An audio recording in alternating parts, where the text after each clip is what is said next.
The backhand slice in tennis can be a deadly weapon if you know how to use it. It's great for defending, especially on the wider balls. It's great for mixing up play in a neutral setting. And it's great for attacking. So it's a great tool to have, and many players struggle with the slice. They struggle for power and how to actually generate that underspin. So in this video, I'm going to teach you how to do all of these things using 3 simple steps.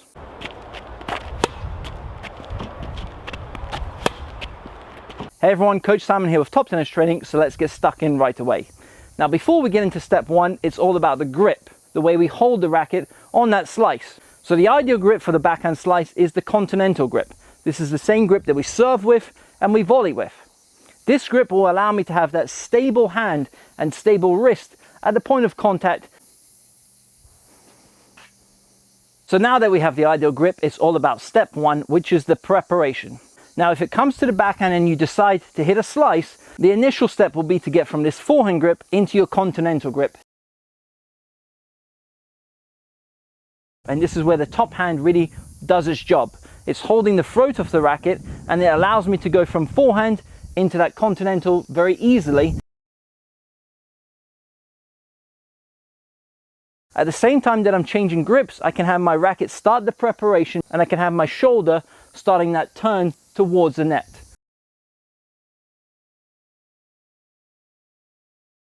So it's all happening at the same time. It's ready position, change grip, and start that preparation. The quicker I can do all 3 of these steps, the more time I'll have on that slice to actually have a full swing, and I'll have more options on that shot. Now I'll also want to start moving to that ball, and this means that I pivot using this left leg. So it's a split step. This leg then tucks under my body. The toes then face towards the left side of the court.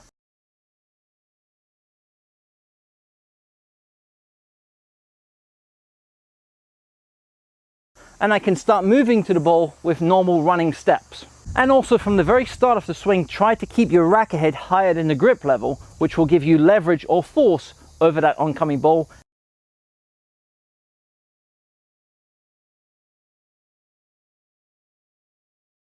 Now that we have that initial unit turn, the next step is reaching the perfect power position. Many players struggle in this position because they have the racket too low. They think this is perfect, and this works if the ball is coming at them fast, but when you actually want to produce power, you need more space to accelerate.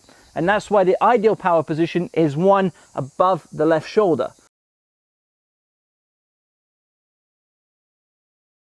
So my hitting elbow is bent to about a 90-degree angle, the non-hitting hand is holding the throat of the racket, and the racket head is now in this L shape, as you can see here. Now it's above the left shoulder, but it isn't touching the left shoulder. I want it to be slightly higher than that left shoulder, which allows me to then cut down the back of the ball when I hit that slice. At the same time I'm in this position, my non-hitting hand will also be pulling the wrist back.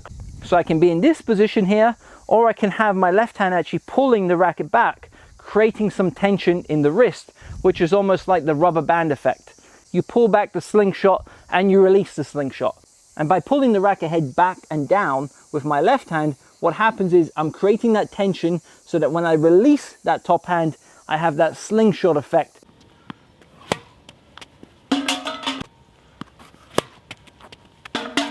Now at the same time that I'm in that power position, I want my back facing towards the net. So I want to be side on in this position. My chin is resting above my right shoulder. Ideally, we want to be stepping into the slice, either using a neutral or a semi-closed stance. On the wider slices, we can still use the fully closed stance, which is this position here.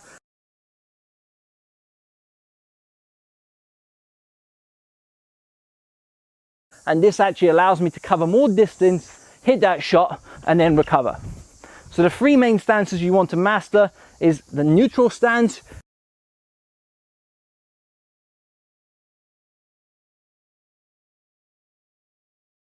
this is great for approaching or hitting those slightly shorter slices. We can then have the semi-closed stance, this position here. and we have the closed stance, which is great for those wider slices. From this position, we now have the forward phase of the swing, and this is where the bottom of the racket actually leads the way. So the bottom of the racket is creating this racket lag.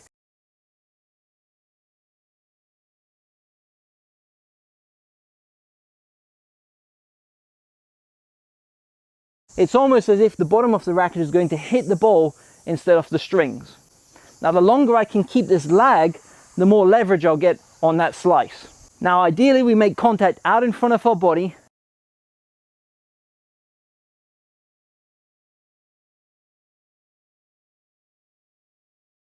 And this is because we have both eyes tracking the ball onto the strings, but we also have the entire body supporting that racket head. If I make contact on side, then the racket head will be supported mainly by the wrist. This puts the wrist at greater risk of injuries. So by making contact in front, I can see the ball with both eyes, and I have the stability with the racket head from the entire body. Now, I'm making contact with my strings slightly open if I'm trying to go for that underspin shot.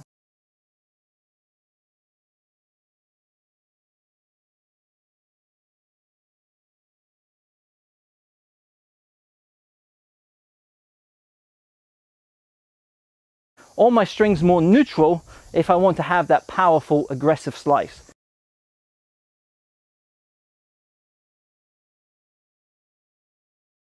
This works great on those higher balls, so if the ball's around chest or shoulder height and I really want to jab at the shot, then the strings can open more towards the net. But the lower balls, I want this part of the racket to be leading the way, which allows me to then have that underspin produced on the shot.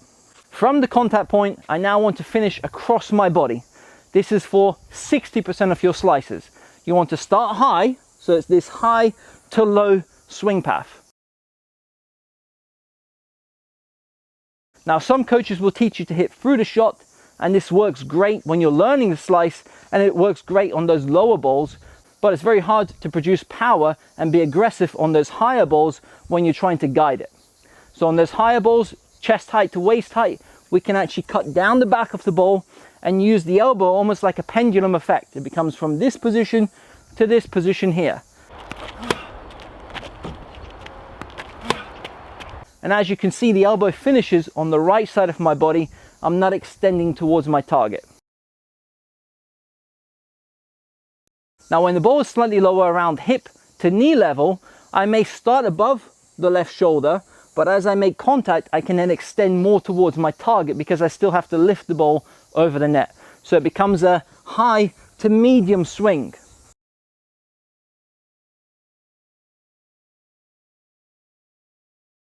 And if the ball's very low, I don't want to go to this position because now the ball's too low for me to actually cut down on the ball. So I want to start slightly lower and then have more of an upward swing. So it becomes a medium to high swing, or a low to high swing.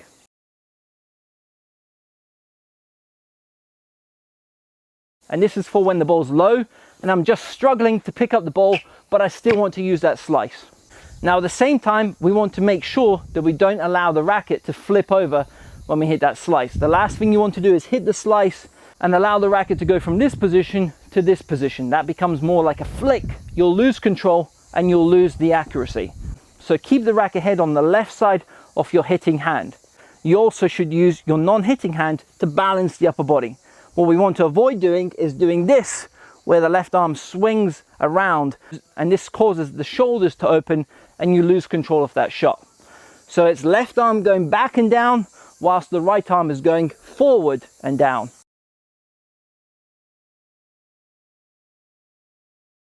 So it's almost like you're stretching the chest, squeezing the scapula together, and this is that Roger Federer finish that we see so often on his slice backhand. So there you have it, guys. I hope you've enjoyed this lesson. I hope you've learned something new, and I hope you'll use these tips to make your slice more deadly. If there are any lessons you'd like to see from us in the near future, leave a comment down below and we'll film the top suggestions. Now, if you have enjoyed the lesson, smash the like button. It really helps us out and it helps the video get shown to more players, and that's what we're all about here at Top Tennis Training. We want to help as many tennis players around the entire world as we possibly can. Signing off, Coach Simon from TTT. All the best and see you soon, guys.